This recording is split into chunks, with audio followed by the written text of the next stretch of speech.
For whatsoever is born of God overcometh the world. And this is the victory that overcometh the world, even our faith. Who is he that overcometh the world? But he that believeth that Jesus is the Son of God. God bless you on today. Today we're going to be coming out of 1 John chapter 5, verse 4 through 5, which I just read in your hearing. Today we're going to talk about 5 examples of how to overcome the world. Glory to God.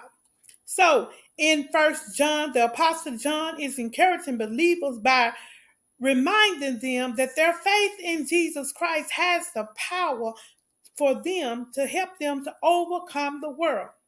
He states that everyone who is born of God has the ability to overcome the world through their faith. This means that as children of God, we have the strength and the victory to conquer any challenge or any temptation that the world may throw at us.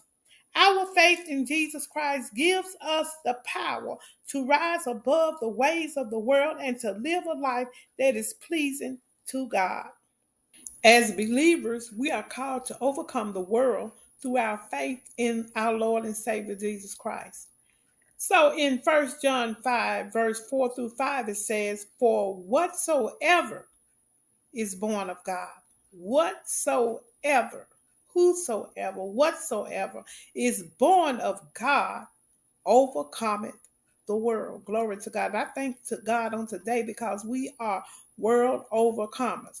So we're going to talk about 5 examples of how we can overcome the world through our faith.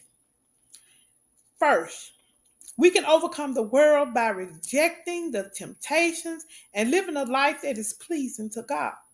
In James 4 and 7, it says, Submit yourself, therefore, to God. Submit to God his plans, his word.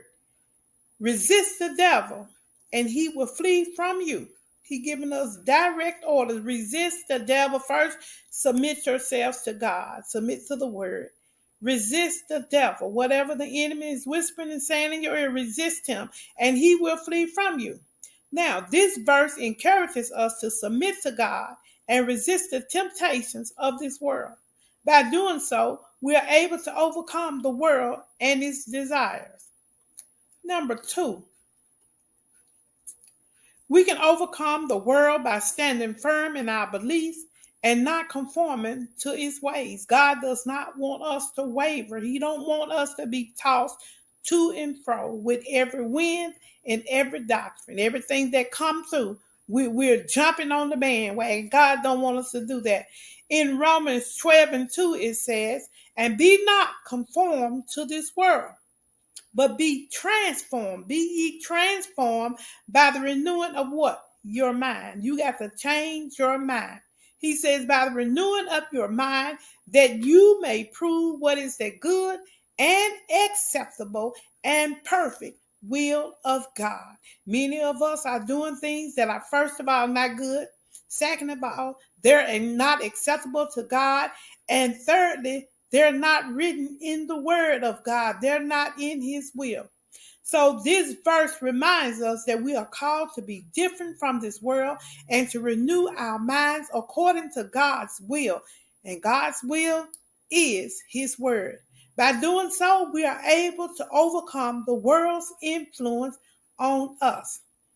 The third thing, we can overcome the world by loving others and showing them the love of Christ. The Bible says that God is love. If God is love, Christ is love, because they are 3 entities, but they're all one the same person. They're saying the same thing. In John 13, verse 34 through 35, as we read it, Jesus says, A new commandment I give unto you. And we know the commandments that he left. He said, first of all, to love God. And second is to love your neighbor as yourself. So he says, A new commandment I give unto you, that you love one another as I have loved you. He's talking about refreshing. We finna refresh and renew this commandment. Love ye one another as I have loved you. You show that same love. that you also love one another. He said, by this, if you do this and if you show this love, all men will know that you are my disciples. Glory to God. He said, if you have love one for another, everybody gonna know that you are my disciples. You don't have to prove it or nothing. Your love is gonna show up. He says the world may be filled with hate, and it is, and division. But as believers, we are called to love one another and show the world the love of Christ. That's what it's all about, showing people the love of Christ. By doing this, we are able to overcome this world's negativity and bring light into darkness. And I know now in this world, we hear a lot of people talking about, I'm getting negativity out of here. But you full of darkness and you full of not positive things. You're doing a lot of negative stuff. And you first got to get it out of yourself before you can get it from anywhere else. It's got to come up out of you. Because if it's negativity is still in you, and even in your place, a lot of people be talking about in their house and stuff. I don't want no negative stuff in here. But if the negative stuff is in you, it's going to be in your house. Glory to God. So we got to get ourselves purged from all negativity, all unrighteousness, all stuff that's in dark. We got to get it out of there. God wants it out. That's just the bottom line on that. He wants it out. He don't want that to be in us. The fourth thing, we can overcome the world by trusting in God's plans and not be anxious about the future. First of all, he says, I know the plans that I have for you.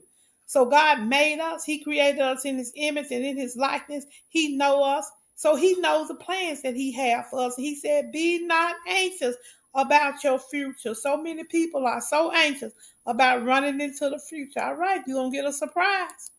He says in Philippians 4, verse 6 through 7, be careful for nothing, but in everything, by prayer, you got to get in God's face and talk to him. And supplication with thanksgiving, getting excited about being in the presence of the Lord, about loving God, about talking to him. He said, then you let your requests be made known unto God. A lot of times people want to go into the presence of the Lord and ain't said nothing to him in weeks, but they got a situation now. They got a challenge. They got a circumstance. Now they want to get into the presence of the Lord. That don't sound good to me. He says, when we get into God's presence, when we take time to be in his presence, hallelujah, we got to pray and supplicate, talk with him, give thanksgiving. Then we make our requests known. He said, and the peace of God. Woo, how many needs the peace of God? We all do. He said, and the peace of God, which passeth all understanding. It go by everything that we can think, everything that we imagine. He said, that peace shall keep your hearts and your minds through Christ Jesus. It's going to keep you. All them thoughts that's coming to you that's not right, when you get into the presence of the Lord, you should get to the place where you're able to hear truth from a lie. Glory to God. And those thoughts, my God, they'll start diminishing. They'll start going away. Those evil thoughts, because they don't want to be in the presence of God. Those lies, they don't want to be in the presence of God, so they're going to start leaving you. Hallelujah. Glory to God. And the peace of God, which surpasseth all understanding, shall keep your thoughts and your mind through Christ. So it's all through Christ. That's how you're going to keep it. That's how you're going to get it. That's how you're going to keep it. You got to stay in Christ. Hallelujah. You got to stay in that vine. Jesus is the vine. And the peace of God, which passeth all understanding, shall keep your hearts and minds through Christ Jesus. This verse reminds us to trust in God and not worry about the things of this world. Glory to God. God says all that is in the world is the lust of the eyes, lust of the flesh, and the pride of life. And these things gonna pass away. So by having faith in God's plans, we are able to overcome the world uncertainties and find peace in him. Glory to God. The fifth thing, we can overcome the world by sharing the gospel and making disciples. In Matthew 28, verse 19 through 20, Jesus says, go ye therefore and teach all nations, baptizing them in the name of the Father and of the Son and of the Holy Ghost, teaching them to observe all things whatsoever I have commanded you. And lo, I am with you always, even unto the end of the world. Amen. So, as believers, we are called to spread the good news of Jesus Christ and make disciples for all nations. By doing so, we are able to overcome the world's darkness and bring others to the light of Christ. Amen. As born again believers, we have the power to overcome the world. How? Through our faith in Jesus Christ. You must believe that Jesus is the Christ, that he is who God said he is. Glory to God, that he's God's only begotten Son of God, that whosoever shall believe on him shall not perish, but have eternal life. So, by rejecting temptation, standing firm in our beliefs, loving others, trusting in God's plans, and sharing the gospel, we can overcome the world and live a victorious life in Christ. You got to live it in Christ, not outside of Christ. Glory to God. Do that mean that we're not going to be going through anything? There's not going to be any trials and tests and all that? Yes, there will be trials and there will be tests and there will be temptation. But God said, I'll never leave you nor forsake you. And he said, look, Jesus already has overcome the world. So I'm going to be with you. Glory to God. And I'm seated on the right hand side of the Father. And I'm praying for you. I'm praying on your behalf. So let us hold on to our faith. Keep believing. Keep trusting no matter what. I don't care what happens. Glory to God. Come and go what may. Continue to stand on Jesus being your Lord. Glory to God. So keep your faith. Continue to overcome the world, for we are more than conquerors. He said you're more than. You're not just a conqueror, but you're more than a conqueror. How? Through him who loved us, talking about Jesus Christ. He died on the cross for us, giving up his life. He was innocent, and he shedded his innocent blood for you and I. Romans 8:37. John goes on to explain that our faith in Jesus is what enables us to overcome the world. The faith. We need faith. You got to have faith. Without faith, I'll say it again, we will not please God. This faith is not just a mere belief, but it goes deeper than that. It's a deep trust and reliance on Jesus as our Lord and Savior. We trust him. We rely upon him to do everything that the word says that he will do. It is through this faith that we are able to resist the temptations and pressures of the world and remain steadfast in our walk with God, because we continue to trust and believe what God's word said this and God's word said that. So I'm going to hold on to the word of God. I believe God, and that's what I'm going to stand on. Our faith in Jesus is what gives us the strength and courage to stand firm in the face of adversities, because adversities are going to come. And not only do we stand firm, we will not sway by the ways of this world. Glory to God. Furthermore, as we read, John emphasizes that our faith in Jesus is what makes us victorious over the world. Glory to God. This means that we are not just conquerors, and I said that, but we have already been given the victory through our faith in Jesus Christ. You got to believe in Jesus. This victory is not temporary or it's not fleeting. The world is temporary. The world is fleeting, but it can lead us to eternal life. We'll have eternal victory that we have in Christ. As believers, we can have confidence and assurance that we have overcome the world. How? Through our faith in Jesus. Glory to God. So in conclusion, 1 John 5, verse 4 through 5 reminds us that our faith in Jesus is powerful and has the ability to overcome the world. That's powerful. It is through this faith that we are able, this faith meaning I believe that Jesus Christ is the Son of God. I believe in the death, burial, and the resurrection. Glory to God. Hallelujah. With this faith, we're able to resist the ways of the world and live a life that is pleasing to God, because we know where Jesus is. And we know if we follow the rules and regulations that he have left here for us to follow, then we'll be where he is, seated at the right hand side of the Father. Our faith in Jesus gives us the strength and the victory to conquer any challenge or temptation that may come our way.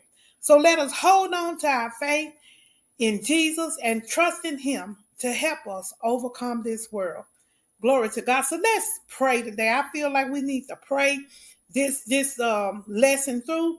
Glory to God. So if you will, touch and agree with me that the will of the Father be done. You know, the Bible says one can chase 1,000, two can put 10,000 devils on the run, three can bind cords that can't be easily broken. So, Father, in the name of Jesus, we become before you today with a heart full of gratitude and praise. Glory to God. Your word in John 5 tells us that as your children, we have the power to overcome the world through our faith in you. And we thank you on today for this promise and for the strength and courage it gives me to face any challenge that may come my way. Lord, I pray that you would increase my faith and help me to trust in you totally and completely. May my faith be unwavering, knowing that you are always with me and that nothing, I mean nothing, is impossible with you. Hallelujah. As long as I have you on my side, nothing shall be impossible. Help me to remember that I am more than a conqueror through Christ who loves me. When I'm going through, help me to remember that. Father, I also pray for those who may be struggling with their faith on today. May they be encouraged by your word and find the strength to overcome any doubts or fears. Glory to God. I pray, God, on today that they will experience the victory that comes from trusting in you and your promises. Glory to the Most High God. Thank you, Lord, for the assurance that comes from you. Thank you, Lord, that we are victorious. May we never forget that our faith in you is what gives us the power to overcome this world. I pray that we will continue to walk in this truth and live our lives as conquerors through your love. It's in Jesus' name I pray. Thank God. Amen. Amen. Amen. And I'm just thanking you for being here. Thanking you for praying with me. Thank you for listening to the word of God. Glory to God. And I'm praying and believing that God will bless us all. Glory to God that this lesson will go out, that you will share it to somebody that needs it, somebody that needs to hear a word of encouragement. Glory to God. Hallelujah. If you have not subscribed to this channel, please subscribe for more uplifting content like this. God bless you, and I will see you on the next video. Bye-bye.